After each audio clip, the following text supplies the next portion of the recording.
Now, in the House of Commons yesterday, the Conservative MP for Lichfield, Michael Fabricant, complained about road closures due to HS2. Lichfield is, of course, at the northern point of Phase 1 from Birmingham to London and the southern point of Phase 2. Here's what Michael Fabricant said yesterday. Road closures, and we don't know how long they're going to go on for. Footpath closures, we don't know how long they're going to go on for. HS2 who are doing these closures, one hand doesn't know what the other hand is saying. HS2, Mr. Speaker, is the most dysfunctional organisation.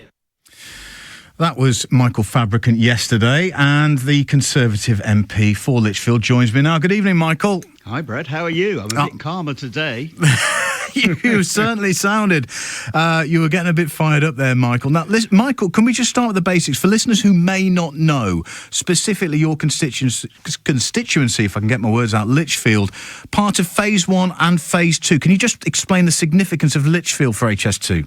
Yeah, in fact, it's funny how even the Treasury get confused. We had a problem about that a few weeks ago when they said all work north of Birmingham must stop, thinking that meant Phase 2. In fact, what happens is there's a spur line, goes into Birmingham, but Phase 1 then continues by Lichfield, causing a lot of mayhem in the process. And then I hope you know these places, Armitage with Handsacre, the line splits off and actually joins the West Coast Main Line. So, if Phase 2A were to be discontinued, high-speed trains could still run down from Manchester, but at a maximum speed probably of about 125 miles an hour. Could go maybe a bit faster, but they'd need to change the signalling. But they all run on the same type of track. And then just north of Lichfield, it would then go off into the HS2 bit, where it can then run at high speed if they keep the line all the way down to London. Right. Now, what do you make... Does that make sense? I'm with you. It doesn't take much to confuse me, Michael, but I'm with you. Now, firstly, let's start here. What do you make of the Prime Minister refusing to guarantee Phase 2 today? Well, it's very fascinating. Just between you and me, Brett, there's a big debate going on at the moment because, strangely enough, it's normally the Chancellor of the Exchequer who is the one who wants to save money and a Prime Minister who wants to spend it. That's what usually happens.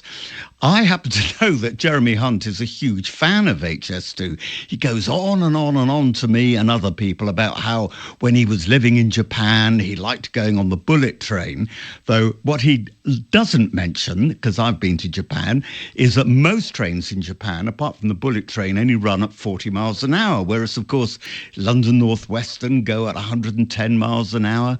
The Pendolino from Avanti, when it's running, goes at 125 miles an hour. So we've got fast trains, and anyway, we're not 3,000 miles long like Japan. So, but I know that Rishi is quite sceptical about it, and things have been made worse by the Infrastructure and Projects Authority, that's a government agency, which has said this about HS2. They say there are major issues to do with it regarding the schedule, budget, quality, delivery, which at this stage don't appear to be either manageable or resolvable. So, you know, it's a lot of money. It's 60 billion phase 2. It is. And, Michael, I mean, if the second phase was scrapped, I mean, work's already started, though. We'd be in an almighty mess, surely, not just financially, but logistically and in terms of disruption and building work and every single aspect that feeds into this project. Well, no, I don't think so, because first of all, much of the work actually has been doing paperwork and stuff like this and planning and all the rest of it. That's where some of the money has gone. And, you know, you can say, all right, well, we've spent money, therefore we've got to continue. But where does that end? You know, 60 billion. And that's really what we're talking about for phase 2. It's a hell of a lot of hospitals, a hell of a lot of schools. And all right, they've spent 2 billion already on the research. But actually, no, there's a thing called cutting your losses.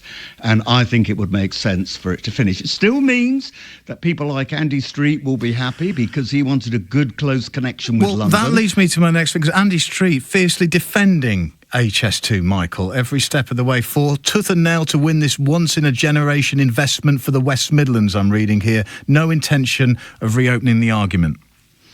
Well, I mean, It's no secret that Andy Street and I are great pals and we go on holidays and things together.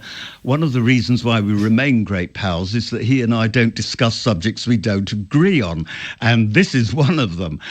He fought mainly tooth and nail, I will say, because he wanted Birmingham connected even better with London, because there is a lot of congestion on the West Coast main line, particularly around Rugby, and the 2 extra tracks would mean a better service.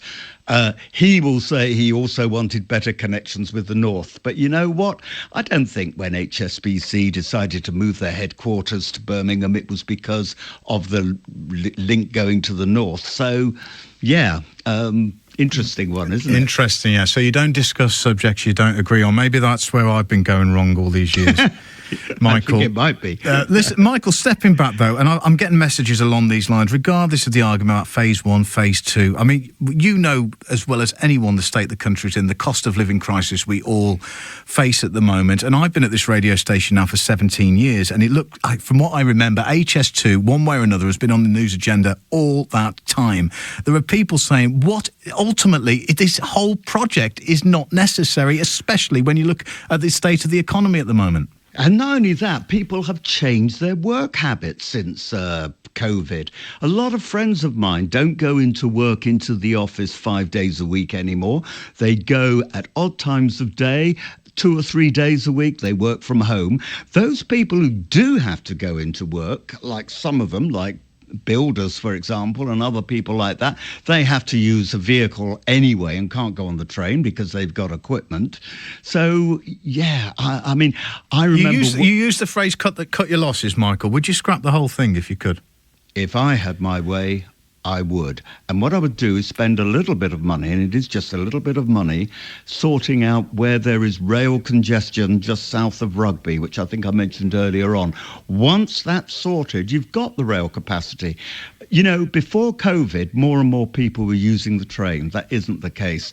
The economy has more or less got back to normal, but people are choosing to do their work in a different way. I think HS2, I'm afraid, is quite an old-fashioned concept nowadays. And finally, certainly bloody expensive. Before I let you go, Michael, I'll put this to you. A text just in from Jack in Lichfield, in your constituency, Michael, who says, Brett, I'm sick of hearing endless debate about HS2. The government can't even get the rail network working at the moment. Look at the summer of strikes we had, the delays, the congestion on trains, the trains don't work. Why are we even bothering about HS2? Well, I have some sympathy with him, but I've only just come up by train, and the train was on. No, it was 1 minute late at Lichfield, Trent Valley. You've done well, but you there, know, Michael. I can live with that. Michael, thank you. Appreciate your time tonight on BBC Radio WM. That's the Conservative Lichfield, the Conservative MP for Lichfield, Michael Fabricant,